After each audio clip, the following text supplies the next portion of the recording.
the best way you can set yourself up for success is to more or less have your house in order.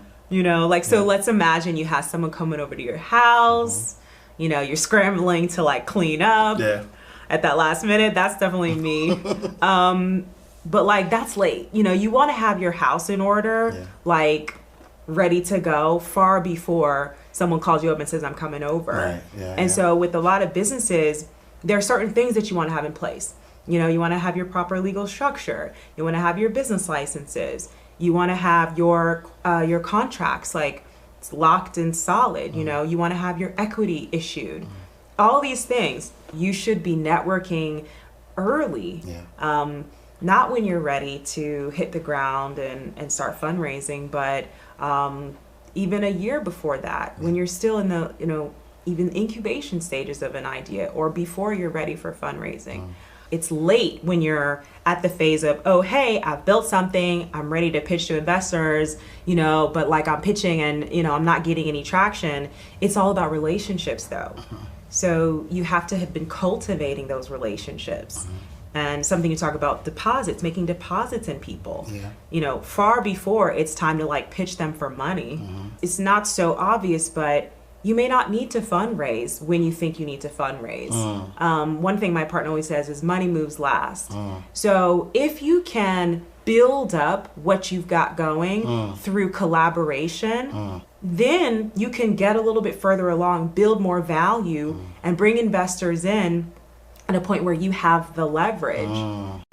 Hey, wait. I know you want to watch this next video, but listen, if you are an entrepreneur, business coach, business consultant, or a small business owner who has a story and wants to learn how to create multiple streams of income from your story, I need you to text me right now, my book, to 646-687-4152. That is my personal number. I have been an author for over 12 years. I've written 10 books. 4 of them have been bestsellers, and I've sold over 100,000 books. But I've also helped a lot of my clients take their expertise and put it into a story, then create multiple streams of income from that. So I want to help you do the same thing. So text my book to 646-687-4152. All right, let's go back to the video.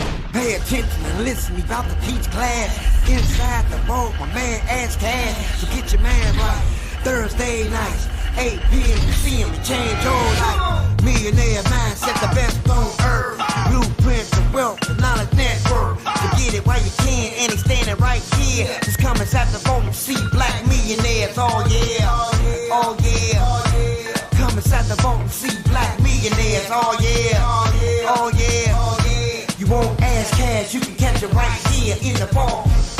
All right, so welcome to another awesome episode of Inside the Vault with Ash Cash, the greatest money mindset show on the planet. We have a powerful show lined up for you. We have the one and only Shimite Obiolo in the building, attorney, business advisor, founder, a host. All of the great things we're going to talk about, venture capitalists. We're going to talk about all this great, awesome stuff. Miss Shimite, how are you? I'm so good, Ash. Nice to meet you. No, my pleasure. And so, before we start talking about all of the awesome things, right? The founder of The Suite, a community that puts together, chief executives and, all of these entrepreneurs together in one space. For those who don't know, who is Shimite Obiolo? Well, first of all, thank you so much for having me on your show. My pleasure. You are incredible. Thank you. We're here in Atlanta, where I'm from, where I grew up. I recently moved back here from New York after working there for 10 years. And when I found out about your show, I was so inspired. I host a show on Black Enterprise, Tea Time, and I look to people like you and what you're building, and that the level that you're executing it, and it's inspiring for me. So just know that people are watching you and believing in you and supporting you. Wow, thank you. I appreciate that. Thank you. Yeah. Thank you. So a little bit about me. I mentioned I grew up here. My family is Nigerian. My parents immigrated here in the 80s and really have set our family on a path towards building in this country, and I look to them for everything that I have accomplished. I went to school at Duke University in North Carolina, then I went to Columbia Law School, and have for the past 8 years worked as a corporate finance lawyer, and doing more or less private equity mergers and acquisitions, helping companies buy and sell themselves. And for me, it's been a learning experience. I never thought I was going to be a corporate lawyer. I thought I was going to do maybe like social justice, civil rights, but that's sort of the path you get ushered towards in law school. And, you know, started out big law in New York. My very first, I was thinking about it, my very first deal I worked on was a porn deal. I don't know if you've heard of Pornhub or Reality Kings or YouPorn, but so first year associate, get looped in. It's this international, super complex sale. The founder was dealing with, he was being extradited for tax evasion, so he had to like sell his assets. Wow. So, you know, worked on that, and really kind of got to see a lot of sophisticated transactions. But for me, you know, you don't see a lot of Black and brown folks doing M&A activity. You don't see us really scaling to that point and getting those exits, whether that be private equity or like going public. And so I was like, all right, you know, I really want to start building my own book of business and building my own clientele and working with my community. So I started doing smaller deals, venture, startup, that kind of thing. So moved law firms and really kind of hit the pavement doing like Afro tech and Black women talk tech and getting to know that tech innovation ecosystem in New York. And I ran into a problem, which was I would bring in clients, but, you know, same kind of thing. My clients weren't really scaling. They weren't raising money, you know, and so you're only as good or strong as your book. And so you have this like feedback loop where lawyers aren't able to really bring in those clients. Our clients aren't representing our community. We can't sort of ascend towards partnership. And so for me, I'm like, the solution is lying kind of outside of these walls. And so I did a brief stint as general counsel of a private equity fund, and then started on my own and building the Suites, which is all about supporting executives and entrepreneurs of color, helping us scale our businesses. I want to start there for a second though, because you know, one of the statistics that I know is that there are a lot of Black and brown entrepreneurs, but the majority of them are solopreneurs, right? They're not entrepreneurs that hire people. You know, most people start their businesses like as a side hustle, and they're doing it just to kind of like, you know, make money. They have a great idea. They want to make money. They want to take care of themselves. They don't want to work the 9 to 5 anymore. And they don't create that proper structure, right? So can you talk a little bit about that, right? Because, you know, mergers and acquisitions, you know, is a great way to build wealth, right? When you think about Reginald Lewis, you know, first, you know, African-American to create $1 billion company, he did it through mergers and acquisition. You know, how important is it for us to structure our businesses the right way, and what are the mistakes that you're seeing, you know, people make when they start to create a business? Yeah, and so Reginald Lewis, you mentioned, there's also a more contemporary, so I don't know if you know Rich Dennis, founded Shea Moisture with a gentleman, Nima Tubman, who's a friend of mine, and they sold that to Unilever for $1 billion. And now, you know, they've been able to do a lot of investment, women of color, you know, Rich bought Essence, you know, Afro Punk. So there is this opportunity to build up the community when you do have that exit. I think that people make a couple of mistakes. One is just not thinking big enough. And that is because we have a lot of resource constraints, not just capital, but also some of that knowledge and management expertise. And so not having the right network, not having the right business understanding, not having access to investors. And so we make our businesses fit our circumstances, not knowing that if you stretch yourself a little bit, if you build the right structure, there will be opportunities that open up.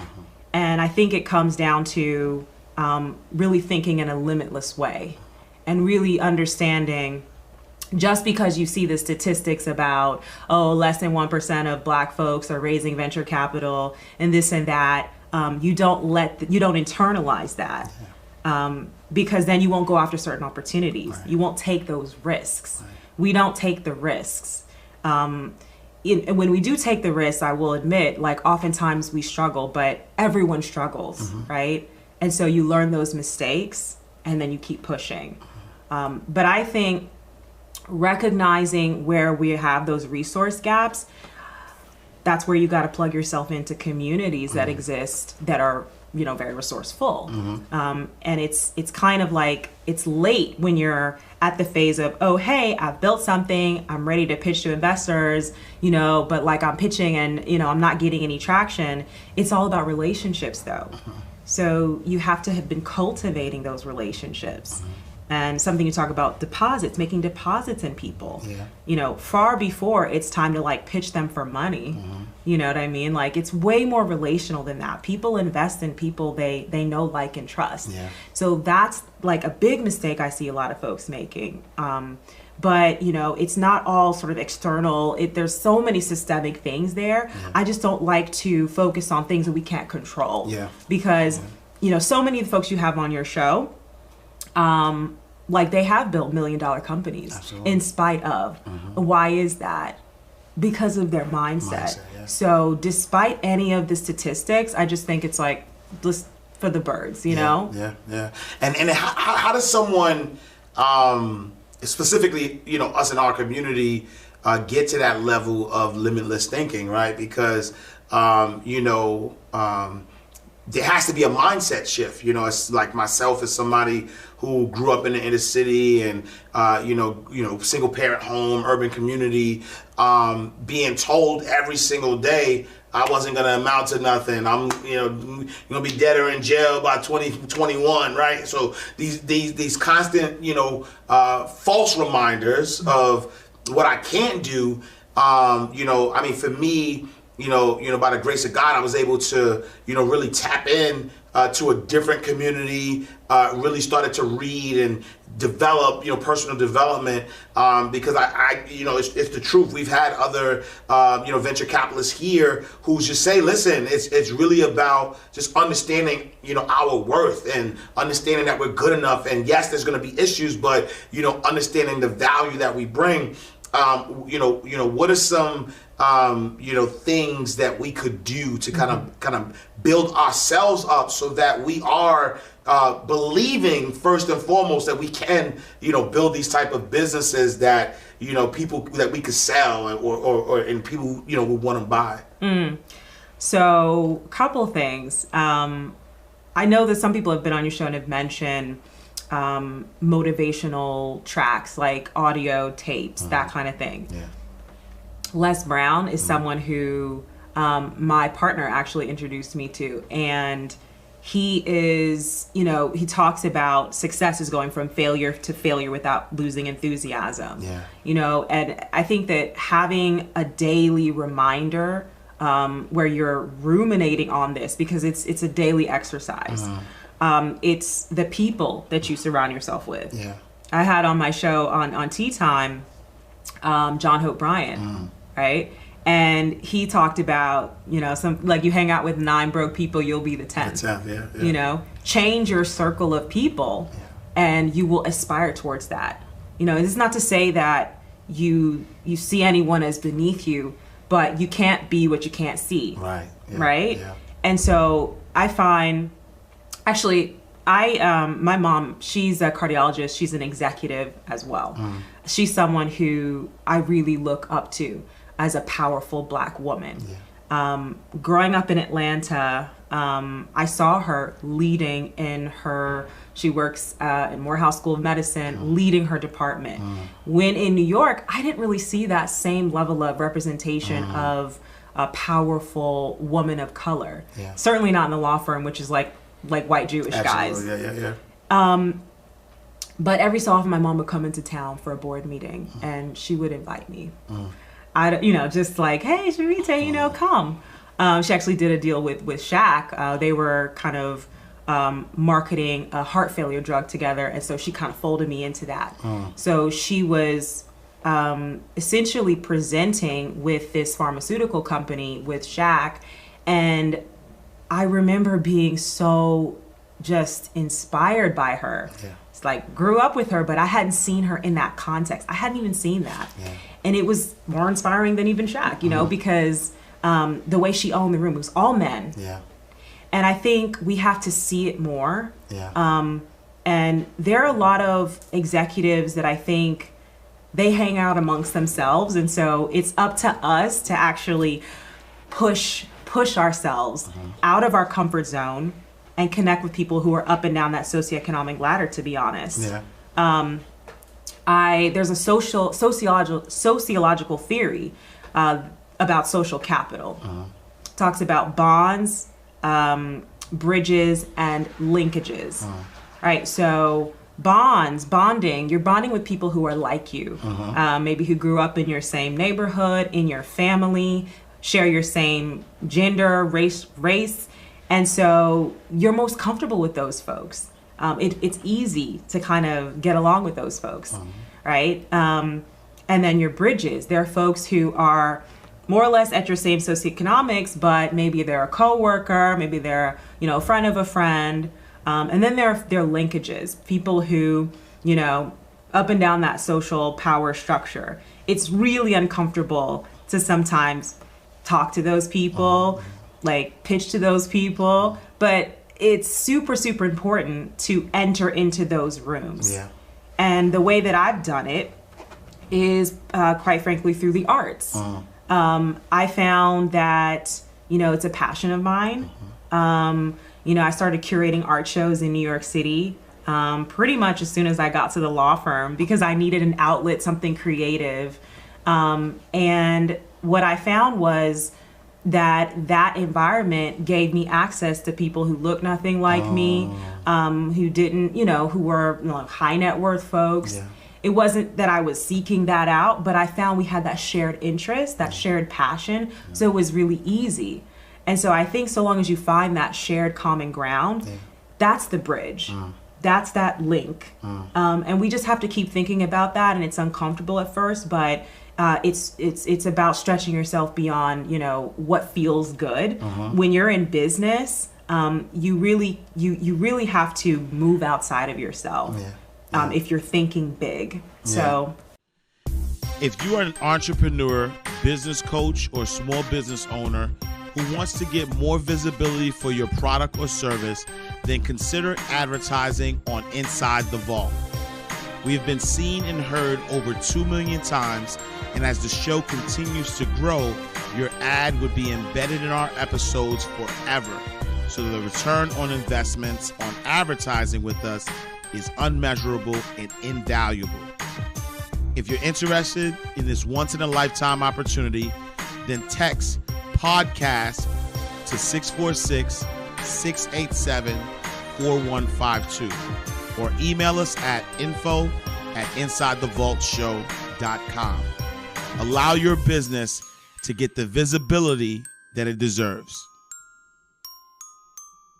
Hopefully that's... No, I love it. And then, we talk about networking and community.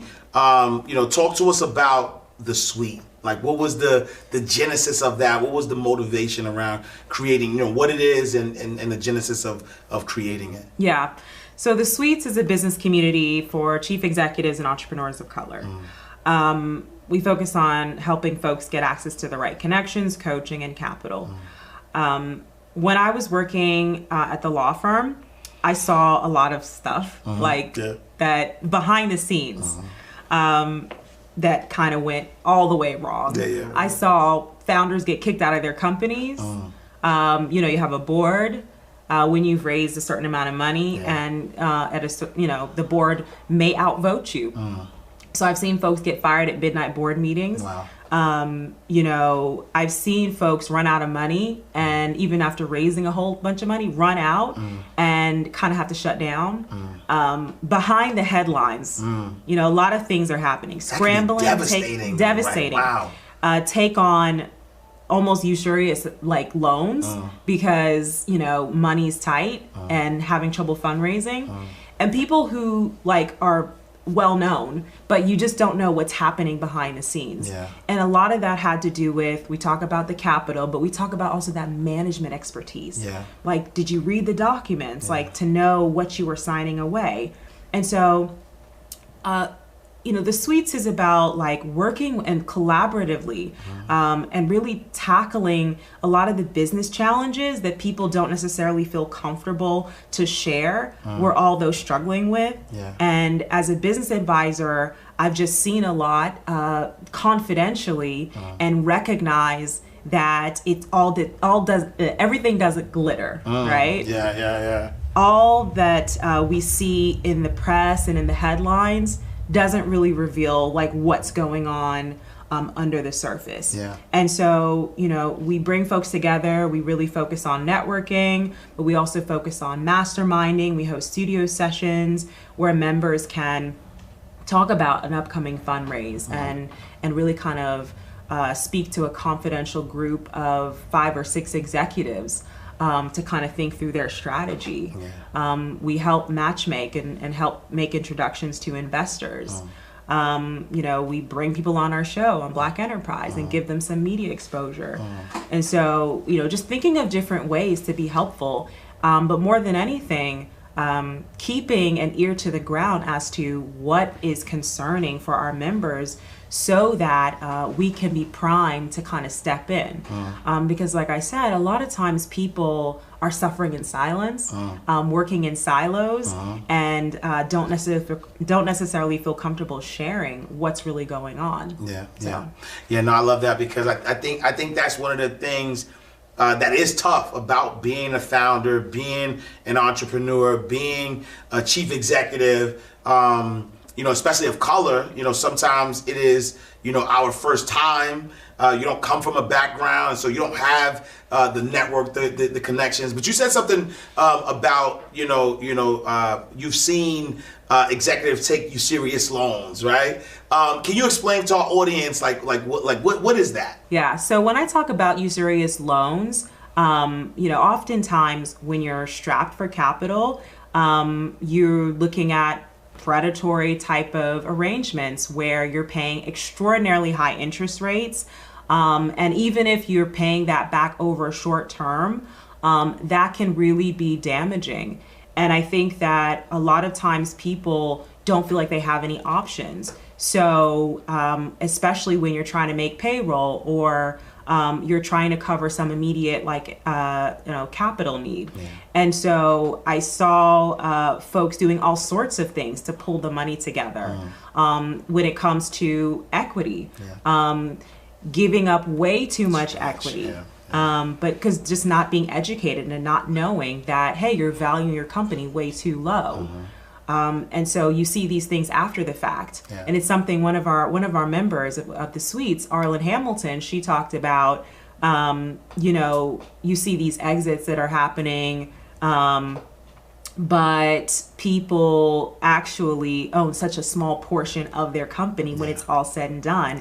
Because with every round of funding, you're getting so diluted. And especially at the earliest stages, if you undervalue the company. And so it's just good to have advisors at your right hand who you can just do a little gut check and say, does this look right? And someone can push back on your behalf.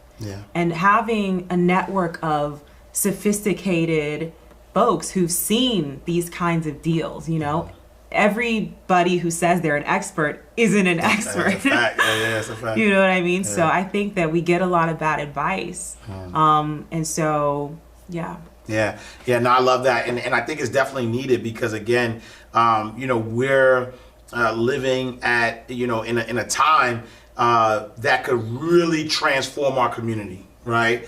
There's a wealth transfer happening. We have direct access to consumers. We have access to capital. There's so much happening, but we have to know. We have to know that this exists. And so, it's an awesome thing that the Suites is kind of bringing that together, bringing people together, getting the networks together. And so as you're looking at executives of color, founders of color, like what are the biggest mistakes that we are making as it relates to fundraising? Because I think that's, you said something that was so key. A lot of folks are starting these businesses. They have great ideas. They undervalue this business. They need the capital because now the train is running. They got to keep running. They can't stop it. There's a lot of eyes on them. They're trying to do these things, and so now they got to fundraise. Now they fundraise, and instead of they're valuing it low, but they need the money. So now they're giving away equity, too much equity. Now they don't even own the company anymore, really. Right now they work for the shareholders. They work for the people that they've sold the equity to, and then now they're like now they're a worker. Now they work, and then like you said, when the exit happens, you're like, oh my God, this black-owned company got $1 billion, but how much did they really get, right? And so what are some of the mistakes founders are making as they're trying to raise some funds? So we talked about a lot of them. Not putting yourself out there to meet the right folks before you fundraise. Like you should be networking early, not when you're ready to hit the ground and start fundraising, but even a year before that, when you're still in the even incubation stages of an idea, or before you're ready for fundraising. There's something that it's not so obvious, but you may not need to fundraise when you think you need to fundraise. One thing my partner always says is money moves last. So if you can build up what you've got going through collaboration, you know what I mean? Like you can get support in kind from folks to where you don't need to get money in that's diluting you, right? Then you can get a little bit further along, build more value, and bring investors in at a point where you have the leverage. You know what I mean? So we're so thirsty for investment right now. It might be too early. Yeah. I love that.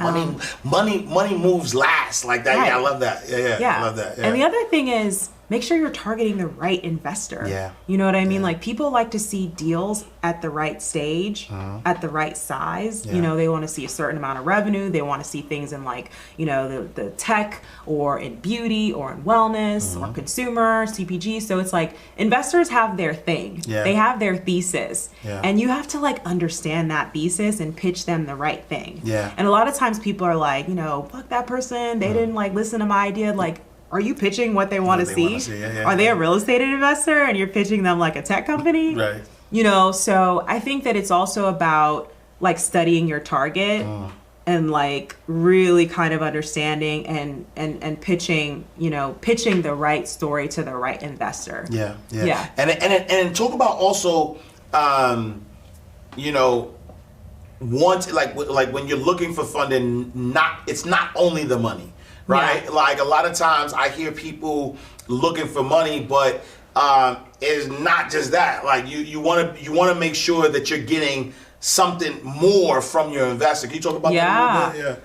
So what I've noticed, a lot of investors that are more sophisticated, it's not just the money. It's also connections, Absolutely. Introductions, connecting you with a potential supplier, a potential partnership. You know what I mean? Getting media opportunities. A lot of the things, quite frankly, that the Suites is doing. But venture capital, private equity has become a full service type of operation. And people are expecting that.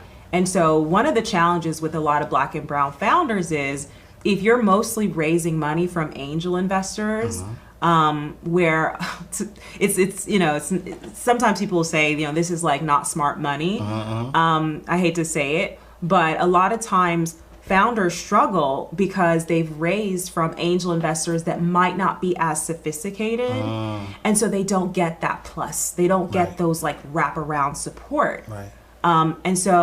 And they also don't get that follow on, which is like, hey, I didn't just need money like for my seed. I needed it for my Series A, my Series B. So, you know, if you don't have that continued support along that journey, you might actually run out of money. And some of the folks in the Sweets community have come to me and said, hey, we're fundraising our Series B, but we can't find any investors that are looking at us at this stage, because a lot of it is like early stage. There has to also be folks at that later stage. And so I think that people do struggle with finding investors that will stay with them as a partner, you know, throughout that journey. You know, but one of the things that I see to kind of go back to the best way you can set yourself up for success is to more or less have your house in order. You know, like, so let's imagine you have someone coming over to your house, you know, you're scrambling to like clean up at that last minute. That's definitely me. But like, that's late. You know, you want to have your house in order, like ready to go far before someone calls you up and says, I'm coming over. So with a lot of businesses, there are certain things that you want to have in place. You know, you want to have your proper legal structure. You want to have your business licenses. You want to have your contracts like it's locked and solid. You know, you want to have your equity issued. All these things. I have a checklist on my website that people can go to kind of get like, oh, hey, here's a list of questions you're probably going to get, documents you're probably going to get requested. So you're not scrambling the time you go into diligence with an investor, like, oh my God, I don't have these things, you know? So I'll give the website www.jointhesweets.com/investor-checklist. And people can get that list and just feel a little bit more confident that they know what they're going into. Because I think that's part of the fear of like, I just don't know what to expect. So I think it's having an understanding and a familiarity with the process, because it is a process. You're going to have to create a list of investors that match your business focus, and you're going to have to move through them systematically. But having clarity about what the process is going to look like, I think gives people a sense of ease. And certainly like connecting with folks like me, folks who are supporting folks in that journey is really important. Yeah, no, I love it. And then talk to us a little bit about venture partners, right? You have, you're part of that, right? Talk to us about that. Yeah, so I'm a partner at Passbook Ventures. And Passbook is all about investing in immigrant founders that are building in fintech and e-commerce. And so I run that with my partners, Chinedu Inekwe and Mark Fleming. And a venture partner essentially is like a scout. We are looking for a deal flow, and we're kind of presenting it to the partnership. And then if the deal ends up getting, you know, everyone agrees the deal's going to get funded, we get a piece. We get some of the carry, which is the profits that the partnership is getting from that deal. So it's really cool. It's different for me. You know, I've crossed over from attorney to entrepreneur, investor, journalist. But the thing is, I'm in so many rooms. I'm seeing so much deal flow that it just makes sense. And you know, we are specifically looking at immigrant founders because there is a real disparity in the same access in the challenges we talk about when it comes to Black and brown folks. A lot of immigrant founders have the same thing. There are language barriers that we don't even think about. And so people definitely discriminate based on, you know, you sound funny or your name looks funny, you know, but there is a certain insight that a lot of folks have that are coming from another country and they've seen something maybe take off somewhere in another region in the world, but it hasn't yet hit here. Like Clubhouse is an example where I think in China, like there was something similar that kind of popped there. So one of my partners, Mark Fleming, he used to work at Alibaba. And he was saying that like there's signals that you can see that are happening globally that we're a little bit more attuned to. And so, yeah, so that's that work. It's exciting. But being in a venture fund, it's a lot of fundraising too. Yeah. Everyone is fundraising. Yeah. You know, everyone is sort of like, because you're now looking for LPs. And so. And what's LPs? Limited partners. Yeah. You're looking to bring folks in. You're looking at, you know, family offices, institutional investors that could come in, people who are running like pension funds, that can come in and invest. And it's hard when you're a first-time fund manager. Yeah. You know, people aren't necessarily trying to take a risk on you. Yeah. Even in this renaissance that we've had of seeing so many, you know, Black asset managers like Barry Givens at Collab Capital that you had on, you know, they're also, it's very, very, very difficult. Yeah. You know, they face the same challenges that we face as operators. Yeah. So what do you think is going to take though to change the tides, right? So that there's inclusion, you know, for, you know, us, you know, as you know, people of color, you know, what is it going to take to kind of change that tide so that we could start you know, building that capital, managing funds. Like I remember watching, you know, Byron Allen talk about, you know, all of the money that are in sort of like pension funds and the trillions of dollars that, you know, we might be the ones working at these places, but it's a hedge fund, you know, that they don't spend money with the Black. You know, there's a lot of access issues, right? So what is it going to take to change the tides? So this is coming down to what I think is like, we have to have a fundamental power shift. Like if we are courting LPs, family offices, pension funds, where, you know, we don't necessarily look like the folks, we're not really running the fund, it's always going to be a little bit of that give back, you know, that a little bit of affirmative action, the diversity dollars. That's like what we're seeing right now. We have to get to a place where we are writing the checks. Absolutely. And I think that in the hip hop community, in sports and entertainment, there's this surge of high net worth folks like, you know, Jay-Z and like Swiss Beats and Nas and Will Smith. They've been like prominently investing in startups, in fund managers. And so we need more of that. I just had Baron Davis on, and he was talking about, you know, he has investments that he's done. He was an early investor in vitamin water. Folks like that who have the means, like taking a risk on us. And, you know, we make mistakes, like we may lose the money, but still like doubling down on us.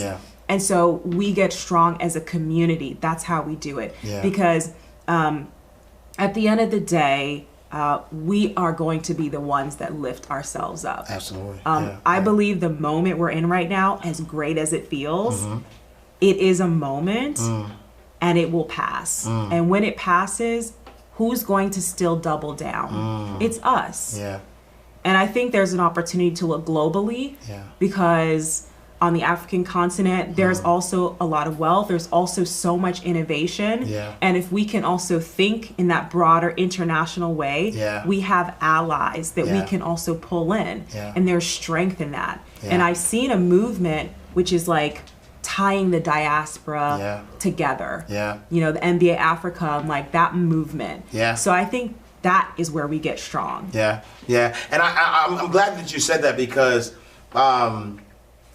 you know, that's why I never use the word minority, right? Because if you look at the numbers, people of color, we are the majority, right? But there are, you know, the words and the things that people say to try to make you seem, you know, smaller than you really are. When you look at a, you know, place like Africa, the richest continent on the planet, with the resources, and what happens is that there are other people that just go there and steal the resources, right? And so when I think I was watching a documentary, and they were like, I think it was talking about like Switzerland, and they were like, Switzerland is cold, like Switzerland don't even make gold. So how do they know them for gold? Because they went someplace on the continent and said, let me hold that, right? Yeah. And so there are, these other places that are known for, for things that they don't even produce, and that's because there's this richest continent on the planet that is being, siphoned for all of the resources. How does that connection happen, right? Because regardless of if you're melanated, you're from the continent. Yeah. I don't know how else to say it, because even for me, my parents were both born in Haiti, but even as a Haitian, right, I'm 25% Nigerian. Right, I did DNA, 25% Nigerian. I got some Benin in me, right? And every one of us we were just dropped off in these different places. Like my family was dropped off in Haiti, Jamaica, what I'm saying, even in the United States. How do we start to understand and come together as one? What's your thoughts on that? Like, how do we do that? It's tough. That was a big size. I think that we have a lot of tribalism. Yeah. You know what I mean? Like when I was in undergrad, there was this saying of, those people over there, they're Africans, the Caribbeans, and then there's the regular black. So in school, even in a place which is, supposed to be this melting pot university, it was kind of like fragmented. Wow. And I think that, unfortunately, when you go to each of these countries, you go to Haiti, you go to Nigeria, you go to South Africa, a lot of times people are struggling, and there's this, scarcity mindset. And so people are focused on, how do I look out for me and my family? And there isn't that sort of African global thing that people think about. Before I was doing the suites, I had a network that I ran called Anoko House. It's all about like connecting people around art and culture. And Anoko means wealth in Igala, which is a Nigerian language. I think that if we can, to my earlier point about finding common ground, music, culture, like Afrobeat has like exploded. Absolutely, and everyone is listening to like Wizkid, all this stuff, I think that it's about identifying that common ground and like coming together around that and then using that as a jumping off point to have serious discussions. And I think it just starts there. But this is going to take decades, even centuries. And there's a lot of unwinding of stereotypes and biases that people have. But I think our generation is really excited about, disrupting that.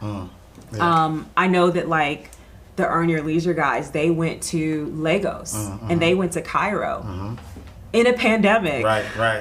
I was like, oh my gosh, you have this Return to Africa movement that's happening. Like Boris Kojo and Bosom of St. John and, some of the folks I know, they're part of that Return to Africa movement. And they're going to Ghana. And I think Ghana is, by the way, like super welcoming of like tourism.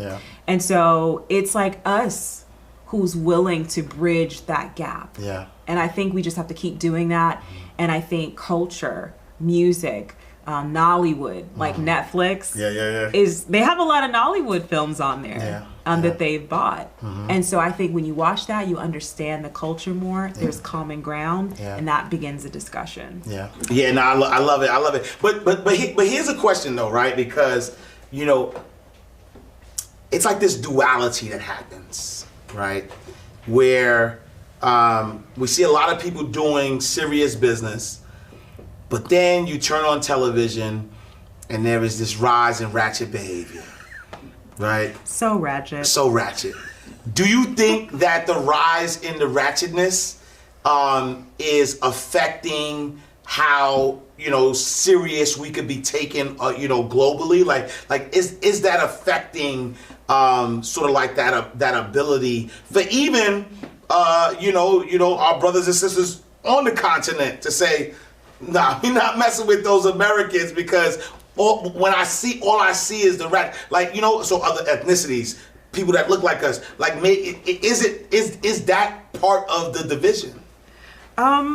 I feel like everyone is just copying the ratchetness has gone global. You know what I mean? Social media amplifies everything. And so I actually find that there is this nuanced coexistence of intellectual and ratchet that's happening. And I'm sort of like, I look at folks and I'll be honest, I'm kind of like judging people based on like, what they're posting. And then on let's say we're on like an Instagram, but then on another platform, on a YouTube, they've got a channel, they're educating folks. And I'm like, oh my gosh, wait a minute, let me remove my biases. And so it's a little bit of cognitive dissonance because, it's what we think someone should be looking like and acting like, and then it doesn't really fit with what they're saying and the knowledge that they have. And I think that it's kind of like what you do with your show, where it's like you don't have to dress a certain way to be intelligent. You don't have to look a certain way, to be a CEO and to lead in the boardroom. Absolutely, And it feels uncomfortable, but I think that's just about we're socialized in a certain way, and we're pushing past that.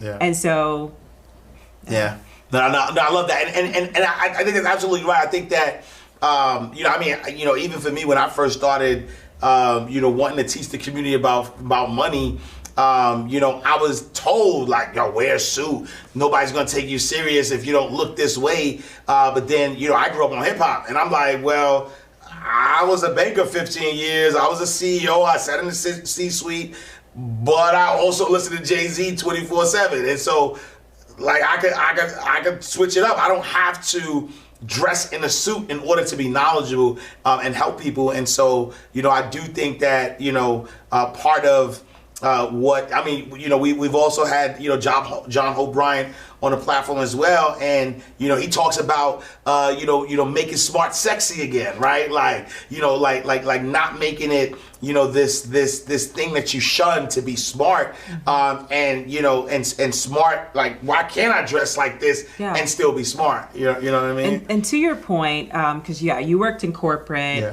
you ran a bank, right? I worked in corporate. People are miserable there. Oh my God. Yeah. I remember like I said, I started my art-focused networking stuff while working as an associate, as a catharsis. I needed an outlet. I needed it. I was so stressed out. I was having chest pains. I was having heart palpitations. I went to see a cardiologist, like, what's wrong with me? And the whole environment can be soul-sucking, and you can lose yourself and your identity and your authenticity for the sake of being building that political capital and getting ahead and feeling like you're a valued member of the team. And so I think that now you're seeing so many people break out of that, maintain their sense of identity and self and authenticity, and be successful. And it's like, idea. Absolutely. And it gives people the freedom. And like, I think, like I was saying, I think the ratchetness actually, when I said it goes global, and we don't have to say ratchet, but let's just say folks who are being authentic, that is contagious. And corporate is now like, how can we be accommodating? Right, absolutely. Like, the great resignation. Like, how do we retain people? Absolutely, like, we're cool. I was talking with my partner about, now people are allowing people to smoke in the office. Why? Right. Because you have to figure out a way to make your workplace appealing and enticing for people to feel good about staying there. And so I think that, it's going the other way, actually. Everyone else is like falling in line. No, I love it. And so let's talk about transitions for a second, because we both work corporate, and man, as a corporate lawyer, like, a black woman. You got locks. Like I don't know how'd you maneuver through that? I had an afro too in law school. Man, yeah. And so that was fun. That had to be fun.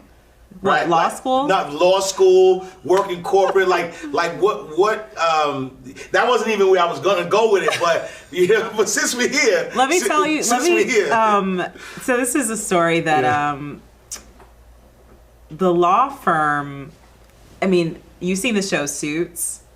It's sort of like that, but not. Yeah. It's late nights, taking cars home, luxurious dinners, and like these top restaurants. But it's also, like we said, it's also very charged. Yeah. A lot of wild things happen in the law firm, though. Absolutely. I had a partner I used to work for. So many of you may know Martin Shkreli or have heard of him. Yep. Yeah. Yeah, he's like the pharma bro asshole who acquired this drug, Daraprim, marked up the price like 5,000%. Yeah. So yeah, that was my client. Oh. And I wasn't ready for that. And I hated working with him.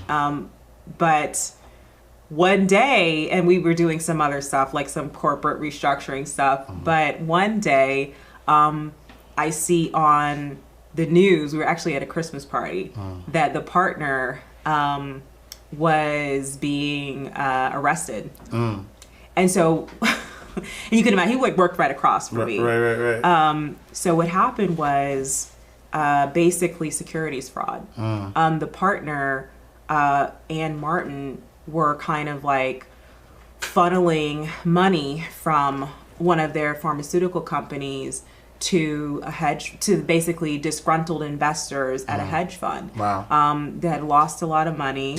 And so they were kind of manufacturing consulting agreements and settlement agreements to pay off these investors.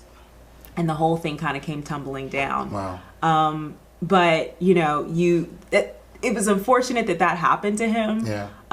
He was also doing Bitcoin exchange with the Winklevoss twins at that time. So he was doing some interesting things, but he always skated on the edge. And you have, like, in corporate, you have, like, a lot of things like that where things are moving fast, like really sophisticated things, and you kind of have to pay attention because people can skirt in the gray. Yeah. But, it was a good time.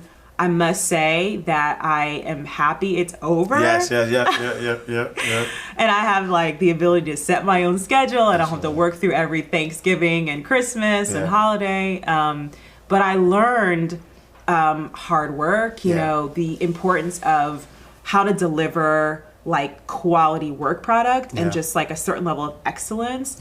I learned how to move in any room, people who look nothing like me. Yeah.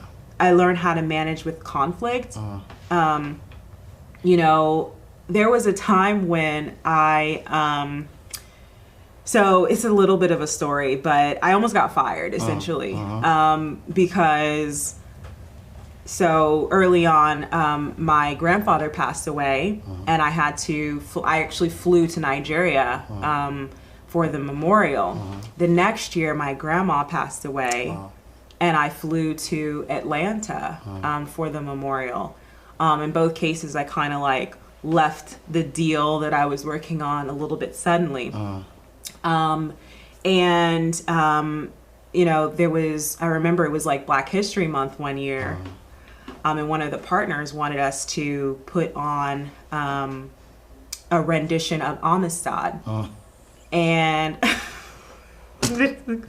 that's something that's done in the legal profession. Like people do like renditions of legal cases. Right. I'm like a corporate lawyer. I was like, I don't want to do this. Right. Like this has nothing to do with my practice. But they wanted to do it, and so they were looping in the diverse associates, the Black folks. Yeah. And so we had give us free. Give us free. Yeah. So I don't want to do it, but you also want to be respectful of like the Black partners and show allyship. So we had rehearsal. So I was on a conference call on a deal. Yeah. And I had to go to the rehearsal. So I left early.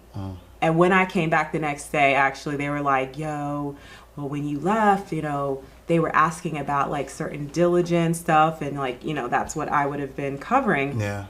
And so combination of that incident combined with me going to these memorials without letting the team know, they were like, oh, well, we don't think you're dedicated to the deal, you know, and we don't think you're a team player. And these are all things where I'm like, there were clear reasons why I couldn't be there. Yeah. And so it honestly felt like breaking down. So I was like, fuck you. Someone died. Like, you know, and I'm going to this thing. I didn't even want to go, you know? But you can't act like that. You can't react like that. You know what I mean? I'm like, I got to keep my job. Even though I felt like I'm done with this, you know? So I ended up going to my office, you know, cried a little bit. Like, fuck, I got to keep this job. And I kind of composed myself, and it was like, you know, I apologize, you know, I explained the situation, but it was also communicating better. And like, you know, over communicating when you have something going on. And, you know, from there, I ended up being like the star associate and kind of rebounding from that. But, you know, it wasn't all smooth sailing. And, you know, you definitely learn how to manage different personalities. And so you know, speaking of this, right, because like now you're in corporate, you know, corporate lawyer, but you're an entrepreneur, right? Somebody's watching right now that might hate their job, might not like the lack of freedom that they have. They want to make the transition. What advice are you giving them to teach them how to, or you know, what's the first step that they should take while they're going to transition from corporate to entrepreneurship? And I've like, you know, now at this point, I'm like full on entrepreneur. Like legal work is like less than 5% of what I do. But my advice is read as much as you can about that business that you are focused on. There are so many resources out there. One of the things I discovered kind of late, I didn't realize Harvard Business Review, they have all these incredible case studies. And you know that the method they use in business school is case studies. You learn through looking at what other businesses have done and have failed at. So, you know, look at that kind of thing. Look at like LinkedIn Learning, look at Udemy, Coursera, like where you can almost get your MBA for under $1,000. You know, so do as much as you can to educate yourself on your industry, on business in general. And really use your company, wherever you're working, to fund, you know, the incubation of your business. So that you have built it up to a certain point of revenue before you make that leap. I love it. I love it. And so also join the suites. Right, join the suites because you get the network and things of that nature. Okay. So we're gonna do a lightning round. So what we do in the lightning round is we take some bank terms.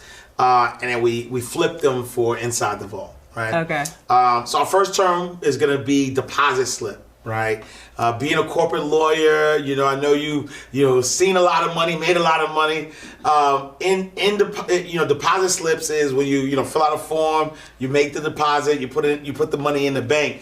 But for us here inside the Vault, a deposit slip is a money mistake, a slip up, right? In your journey, whether it's corporate, entrepreneur, you know, you're an investor, you know, in your journey so far, what is the biggest deposit slip that you've made, the biggest money mistake that you've made so far? So many, but I would say early on in my career, I just didn't start. I was afraid. I was afraid. I didn't have enough information. I didn't know what I was doing. And I got advice so I was, you know, a lot of times how people start investing when they're working a job is like through their 401k. And I didn't do that. I didn't like put money away, you know, so that's an incredible tax savings opportunity that I missed when I was like high income, high earner. And so I had an uncle who was basically like, you know, everything important in life is going to happen before you're 65 or whatever the age is. And so I was like, all right, you know, I'm not doing that. And every year people would be like, yo, Shimite, like, you know, like, are you gonna, you know, do your investment? I was like, no, I'm not. You know? But I also wasn't doing anything else, you know, and I think I was just so focused on, you know, being a good lawyer, that I completely neglected that. And, you know, really beginning last year, I started to aggressively, I mean, I paid off my loans. I guess that's what I did. But last year I started to aggressively invest and have done pretty well.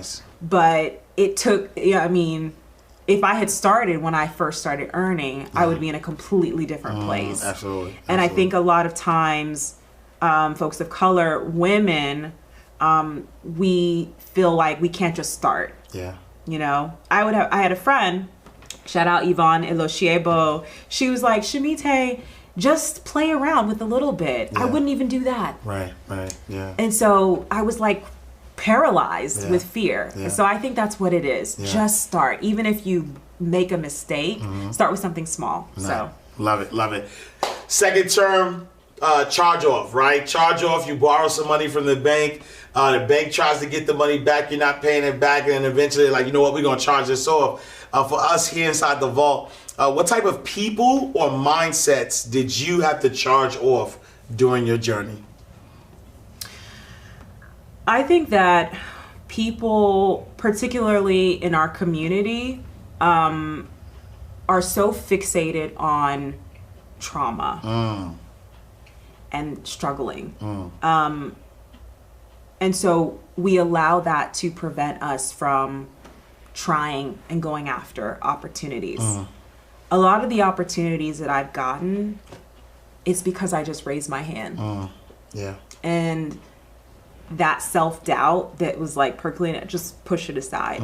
But there are people who will insist, that's too hard. Don't do it. But only 1% and blah, blah, blah. And they are insistent to the point where you feel bad for telling them to go away. You know what I mean? Because they really feel like they're helping you, but they're not. Because they're basically creating a mindset of fear. And then that fear becomes debilitating. And you don't need that when you're trying to build something big. So get rid of that. Get rid of it. Charge it off. Charge it off. Charge it off. All right, last but not least, ATM, right? So ATM, you put your card in, you get money out. For us here inside the vault, ATM is another teachable moment, right? So there's someone watching right now who needs some words of wisdom. They want to, structure their business the right way. They want to, make $1 billion, fund all that good stuff. Give us some words of wisdom. One more teachable moment. Another teachable moment. Okay, my teachable moment is hold your lane. There are a million people that as you're building, you will find going faster than you, raising more money than you, making more money than you. And you'll be tempted to want to deviate from your path, weave in and out of lanes. It is so important to run your own race and to remember that success is not reaching that destination. Success is the journey. Because there's always going to be another win, another, accolade or accomplishment, always. And when you reach that next accomplishment, guaranteed you'll be looking to what someone else has done that was maybe more impressive than you. And having that understanding that it's about the journey, it's about the experiences that you have along the way on your path that is uniquely yours. That's really important. Love it. Listen, y'all, Shimite Obiolo dropping some big corporate bars for us. Thank you so much. If somebody wanted to connect with you, they want to connect with the Suites, where can they find you? And the Tea Time with Black Enterprise. Tea Time. Plug all that. So you can find me, my website, www.jointhesuites.com. And you can hit me up on LinkedIn as well, Shimite Obiolo. My show on Black Enterprise is Tea Time. We air on Tuesdays at 3 p.m. Eastern on YouTube, Twitter, Facebook, and LinkedIn on Black Enterprise channels. So find me there. I'm always happy to have a conversation, to collaborate, to share information, resources, make introductions. So please hit me up. All right, y'all, another powerful episode of Inside the Vault with Ash Cash. We are closing out the vault. Make sure you follow us on all social media platforms at Inside the Vault. Me, I am Ash Cash. Follow me on all social media platforms at I am Ash Cash. I'll see y'all next time, same place, on the greatest money mindset show on the planet, Inside the Vault, in God's will. Peace. Oh yeah. You want Ash Cash, you can catch it right here in the vault.